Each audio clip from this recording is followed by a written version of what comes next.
जय हिंद साथियों, आप सभी का स्टडी विद उमराव चैनल पर हार्दिक स्वागत है, अभिनंदन है। आज के हमारा वीडियो होने वाला है विज्ञान के 500 अति महत्वपूर्ण प्रश्नों के पार्ट सेकंड का।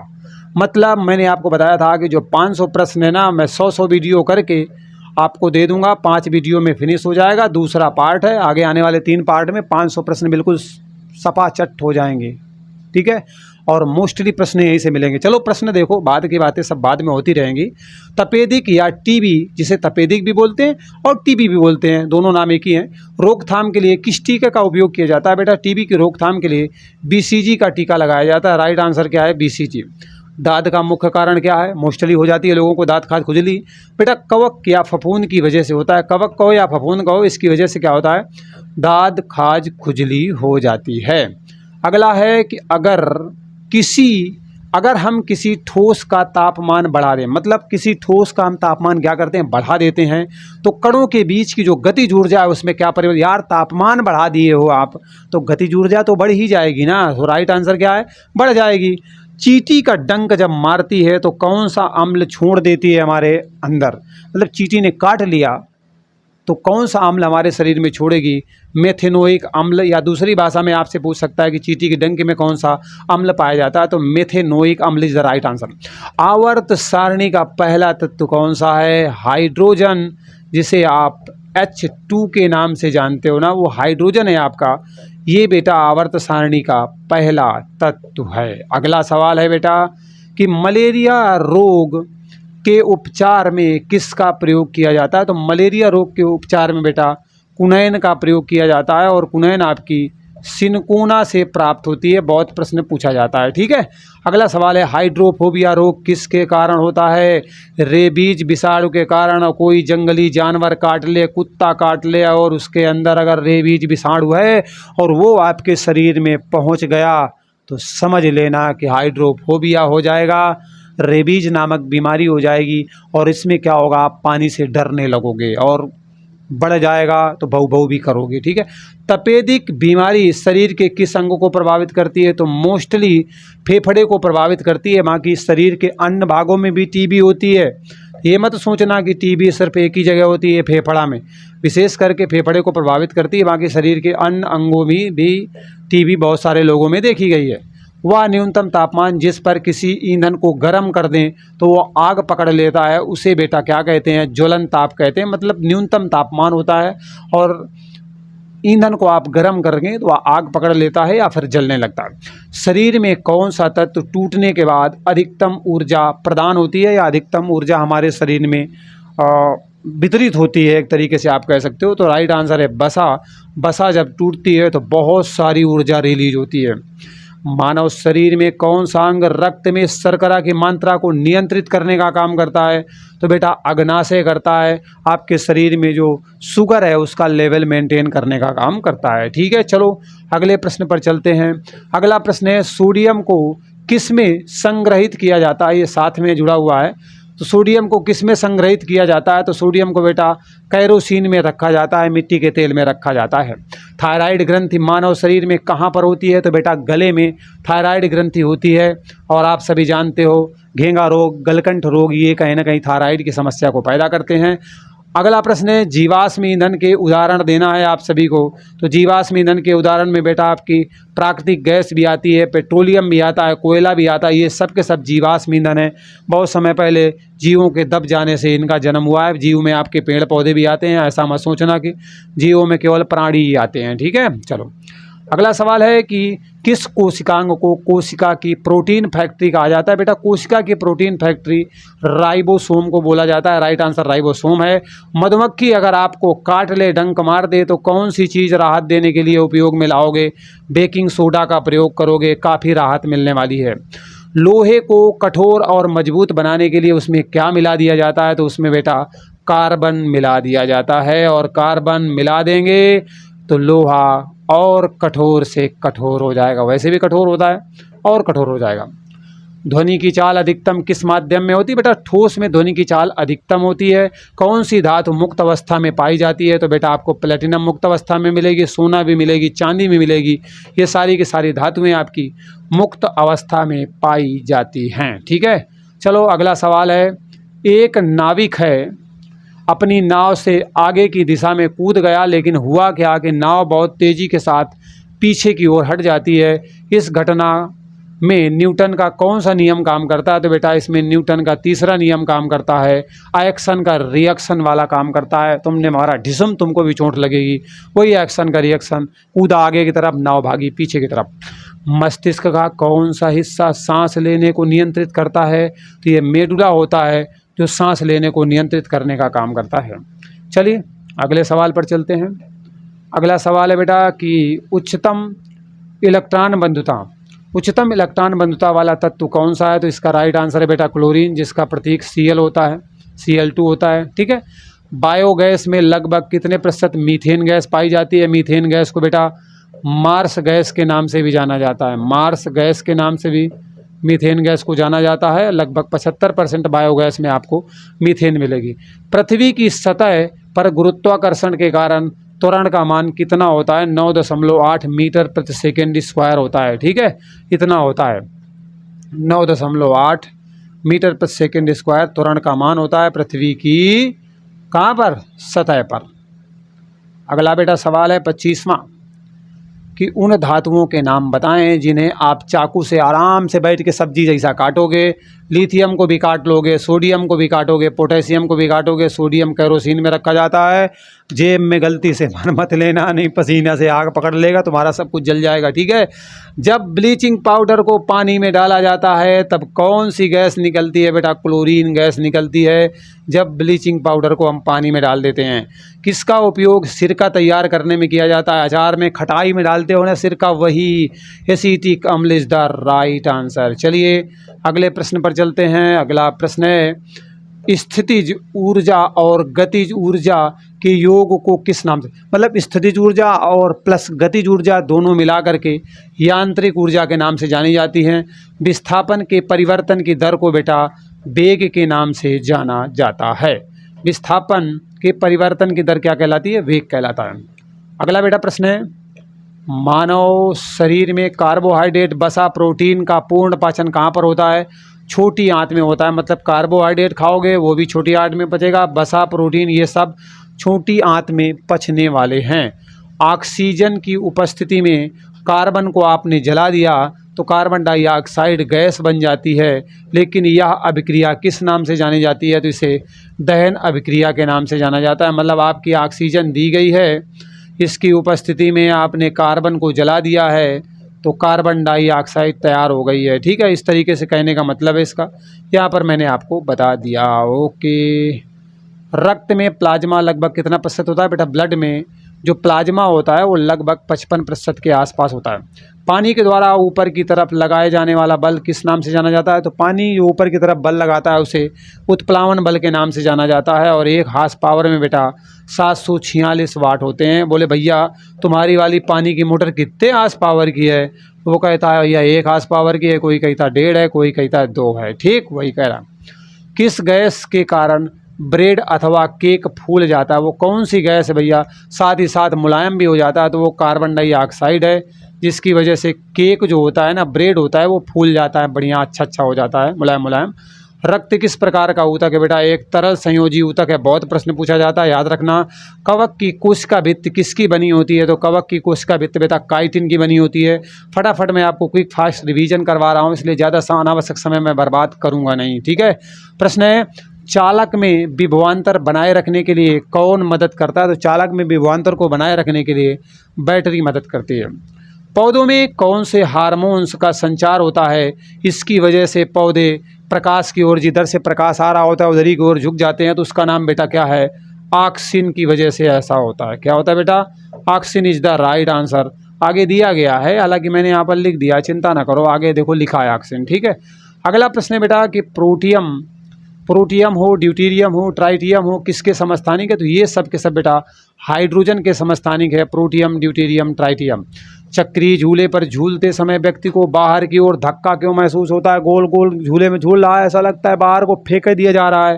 तो बेटा अपकेंद्रीय बल के कारण ऐसा प्रतीत होता है। ठीक, चलो अब हम क्या करते हैं, वॉशिंग मशीन लेकर के चलते हैं और इसके बाद कपड़ों को धो डालते हैं, और जो नालायक प्रवृत्ति के लोग हैं उनको भी डाल के धो डालते हैं, और उसके बाद देखते हैं क्या होता है। ठीक है, तो देखते हैं। तो वॉशिंग मशीन किस सिद्धांत पर काम करती है? तो बेटा अपकेंद्रण के सिद्धांत पर आपकी वॉशिंग मशीन काम करती है। क्रीम निकालते समय मशीन में क्रीम से दूध अलग किस बल के कारण होता है? तो अपकेंद्रीय बल के कारण क्रीम से दूध अलग हो जाता है। बहुत महत्वपूर्ण प्रश्न है, आजकल यही ट्रेंडिंग में पूछे जा रहे हैं, ठीक है। इसलिए मत सोचना कि अरे ये तो बस वही है, दूध दही खिला रहे हैं सर जी, है ना। दूध दही नहीं खिला रहे बेटा, पेपर में यही आ रहे हैं। पेड़ की डालियाँ हिलाने पर फल नीचे क्यों गिर जाते हैं? लो, जड़त्व के कारण ऐसा होता है। जड़त्व की वजह से पेड़ की डाली को हिलाओगे, फल नीचे गिर जाएंगे। दीवार में घूंसा मारने पर, घुसा नहीं मारना है, अरे घूंसा मारना दबा के, चोट का एहसास भैया क्यों होता है? प्रतिक्रिया के कारण। एक्शन का रिएक्शन होगा तो कुछ न कुछ तो होने वाला है, तो प्रतिक्रिया की वजह से हमें चोट का अनुभव होता है, ठीक है। अगला है बेटा कि बल लगने पर कौन सा ट्रक पहले रुक जाएगा? मतलब 2 ट्रक लिए बंदे ने, बल लगने पर कौन सा ट्रक रुक जाएगा? एक खाली ट्रक पकड़ रखा है और एक भरा ट्रक लिया, तो अब बताओ कौन सा रुकेगा? एक खाली ट्रक, एक भरा ट्रक।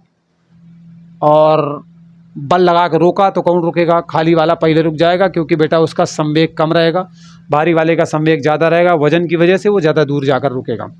कारों में कैसा बम्पर होना चाहिए? तो बेटा लोचदार होना चाहिए, फ्लेक्सिबल होना चाहिए, जिससे धक्का मुक्की लगे तो संभाल ले, नहीं तो गाड़ी टूट जाएगी और जो बैठा है ड्राइवर ना, वो चिटिक के बाहर गिरेगा जाकर के, ठीक है। मतलब ये है। अगला प्रश्न, कील को गहराई तक गाड़ने के लिए हथौड़ा भारी क्यों होना चाहिए? अरे हथौड़ा भारी होगा तो कील में अधिक संवेग लगेगा और कील फटाफट गड़ जाएगी। ध्रुव पर पृथ्वी का कोणीय वेग कितना होता है? ध्रुवों पर पृथ्वी का जो कोणीय वेग है वो 0 होता है, 0 होता है। ओके, चलो अगला सवाल है कि किसी उपग्रह को ग्रह के चारों ओर घूमने हेतु अभिकेंद्र बल कहाँ से प्राप्त होता है? तो ग्रह के गुरुत्वाकर्षण बल से प्राप्त होता है। ग्राम अथवा, अरे तरह के ग्रह है ना, गृह नहीं, ग्रह। गृह मतलब घर होता है, ग्रह की नक्षत्र की बात। ग्रह अथवा उपग्रहों के मार्ग को किस नाम से जाना जाता है? ट्रैजेक्टर। ये क्या लिखा है भाई? अरे अब समझ में आया मामला।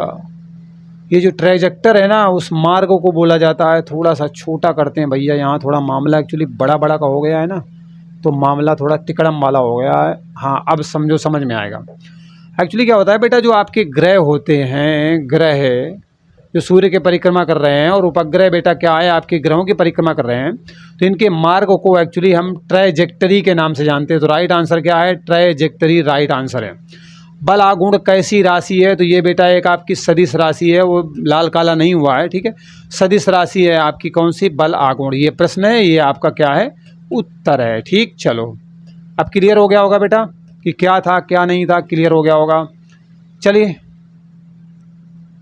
अगला सवाल दिया गया है, सब मामला उल्टा हो गया यार। उत्तोलक के सिद्धांत पर, मतलब कह रहा है उत्तोलक किस सिद्धांत पर काम करता है? कोई बात नहीं, मैं सुधारने के लिए हूँ ना। बल आघूर्ण के सिद्धांत पर बेटा आपका उत्तोलक काम करता है। बल आघूर्ण के सिद्धांत पर उत्तोलक काम करता है। पेचकस का हत्था चौड़ा क्यों बनाया जाता है? तो इसकी वजह है कि जो पेचकस का हत्था है ना, बल आघूर्ण का मान बढ़ाने के लिए चौड़ा लगाया जाता है। ध्यान रखना, ये वाला प्रश्न है, ये वाला आंसर है। किसी लिफ्ट में बैठा हुआ व्यक्ति अपना भार अधिक कम महसूस करेगा तो जब लिफ्ट बेटा तेज़ी से ऊपर जा रही होगी, तब उस व्यक्ति को लगेगा अरे मेरा भार तो बड़ा ज़्यादा है यार, मैं देखने में तो लगता हूँ 50 किलो का, लेकिन अब मैं जो है 100-125 किलो का हो गया हूँ, ऐसा महसूस होगा। जड़त्व का सर्वप्रथम नियम किसके द्वारा दिया गया था? तो गैलीलियो के द्वारा बेटा सबसे पहले जड़त्व का नियम दिया गया था, ठीक है। चलो अगला सवाल है, अंतरिक्षयात्री में सीधे खड़े क्यों नहीं रह सकते? क्षीण गुरुत्व बल के कारण व्यक्ति खड़ा नहीं रहेगा, धड़ाम से सीट में फिर गिर जाएगा, इससे अच्छा बैठे रहो आप सभी। किसी वस्तु का भार पृथ्वी पर कहाँ अधिकतम होता है? तो ध्रुवों पर किसी वस्तु का भार सबसे ज़्यादा होता है। अगला सवाल है बेटा आपका, शानदार सीरीज है, ठीक है, स्किप मत करके भागिएगा।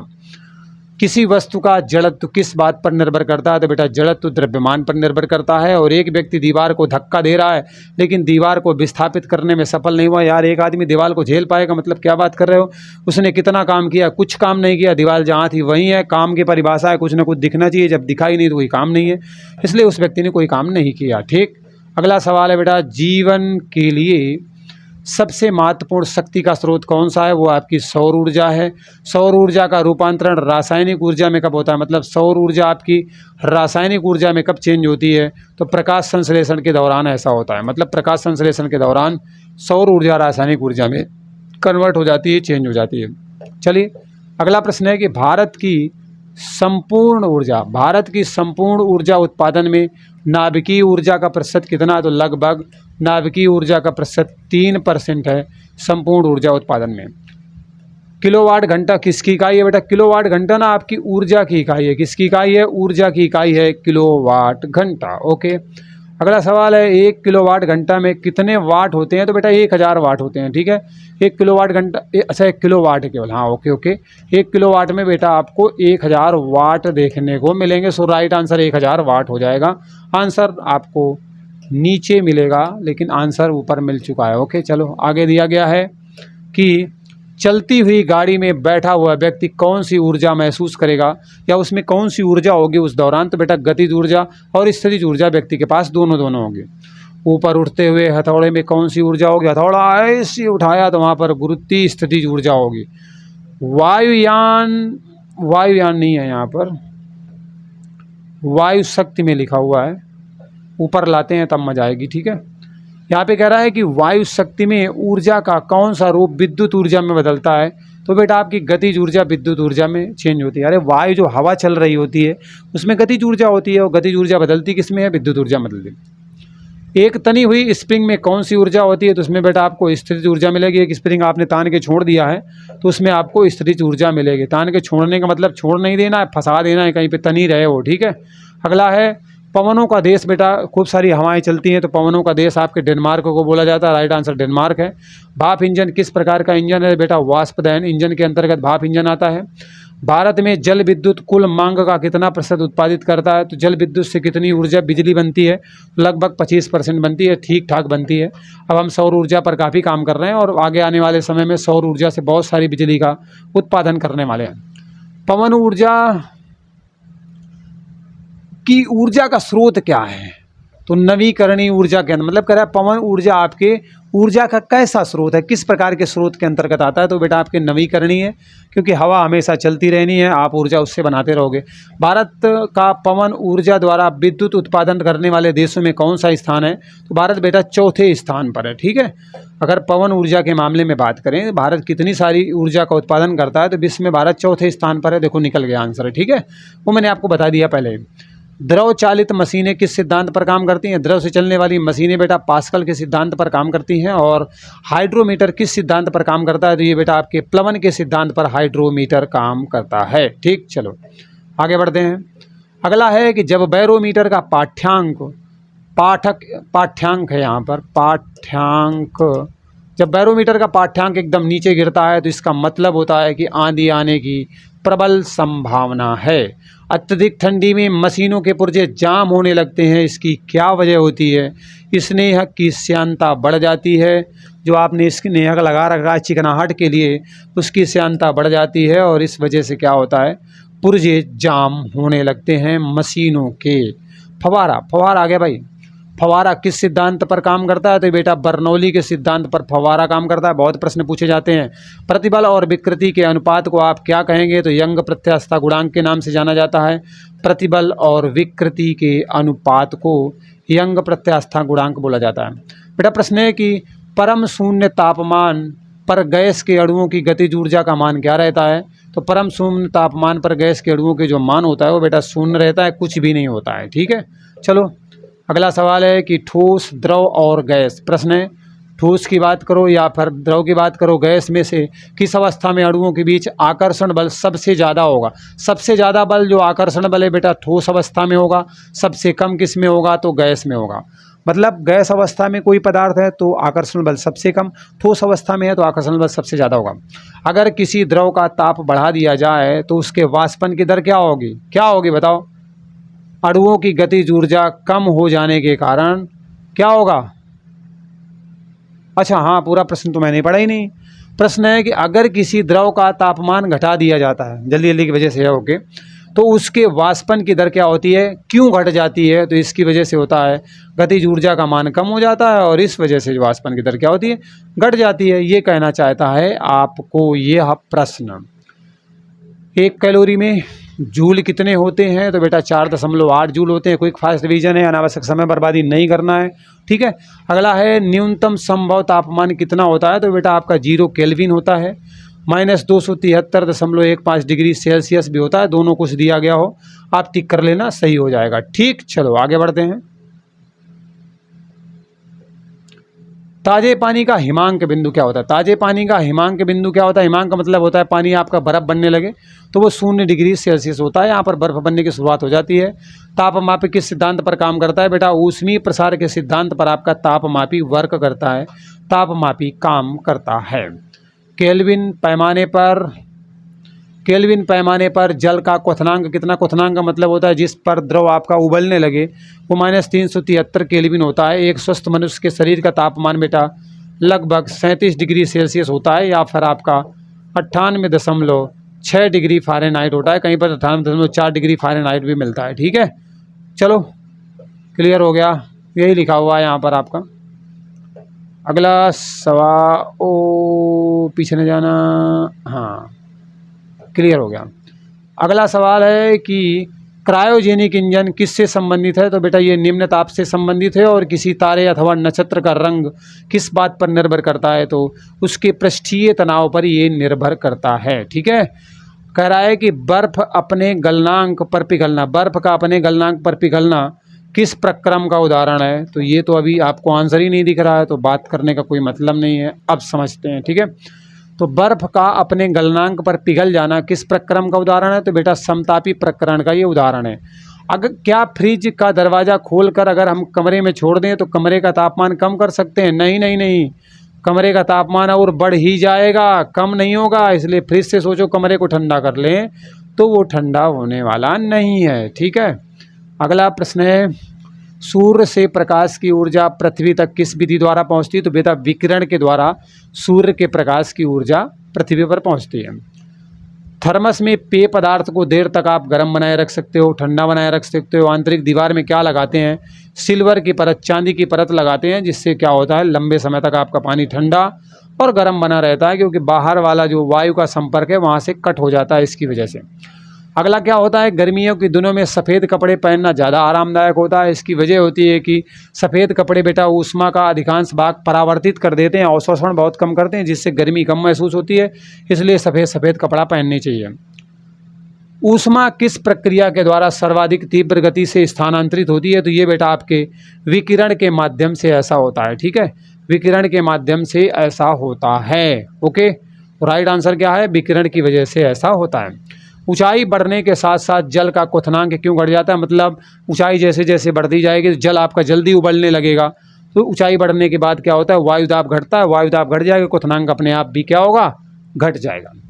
अगर पानी में नमक मिला देंगे तो उसके क्वथनांक और हिमांक पर क्या फर्क पड़ेगा? क्वथनांक मतलब होता है उबलने वाला, हिमांक मतलब होता है जमने वाला। तो आपने क्या किया है? पानी में नमक मिलाया तो क्वथनांक क्या होगा? बढ़ जाएगा, मतलब ज़्यादा गर्म करना पड़ेगा, 100 डिग्री से ज़्यादा पानी को गर्म करना पड़ेगा, तब वो उबलना शुरू करेगा। और हिमांक उसका क्या होगा? घट जाएगा, जमने वाला जो है सिस्टम वो घट जाएगा, ठीक है। चलो अगला है बेटा कि सूती कपड़े के मिल अक्सर समुद्र के निकट स्थापित किए जाते हैं। इसका कारण क्या है? बेटा समुद्र के किनारे ना नमी बहुत ज़्यादा होती है, और इस वजह से क्या होता है, सूत का जो धागा है वो जल्दी से टूटता नहीं है, और कपड़ों की बुनाई में आसानी होती नहीं। बार बार धागा टूटेगा, आप जोड़ते रहोगे, गड़बड़ हो जाएगा। चलो अगला सवाल देखते हैं। अगला सवाल और उसके बाद उसका भी अगला सवाल, बस इसके बाद कहानी ख़त्म। गर्मी के मौसम में पंखा चलाने से आराम महसूस होता है, इसका क्या कारण है? तो बेटा हवा जब चलती है तो पसीना तेज़ी से क्या होता है? वाष्पित होने लगता है, उपस्थित होने नहीं लगता, वाष्पित होने लगता है। और भैया पसीना जल्दी जल्दी वाष्पित होगा तो ठंडी का एहसास होगा और ठंडा ठंडा महसूस होगा। कौन सी धातु है साधारण ताप पर द्रव अवस्था में रहती है? तो बेटा जो धातु है ना वो पारा भी रहता है और आपका गैलियम भी रहती है। दोनों धातुएं हैं जो साधारण तापमान पर, कमरे के तापमान पर आपको द्रव अवस्था में देखने को मिलेंगी। तो वीडियो बेटा आपका समाप्त हो गया। 100 प्रश्न कवर कर लिए, मतलब अब तक हम 200 प्रश्न की चढ़ाई चढ़ चुके हैं। बाकी 300 वो भी आगे आने वाले वीडियो में निपट जाएंगे। तो वीडियो कैसा लगा कमेंट करके ज़रूर बताइएगा। बहुत मेहनत लगती है सारे प्रश्नों को ढूंढकर संकलित करने में। उत्साहवर्धन के लिए लाइक तो कर ही सकते हैं यार, इतनी कंजूसी मतलब क्या। चलो कोई बात नहीं, मिलते हैं अगले वीडियो में। बाय बाय, टेक केयर, जय हिंद।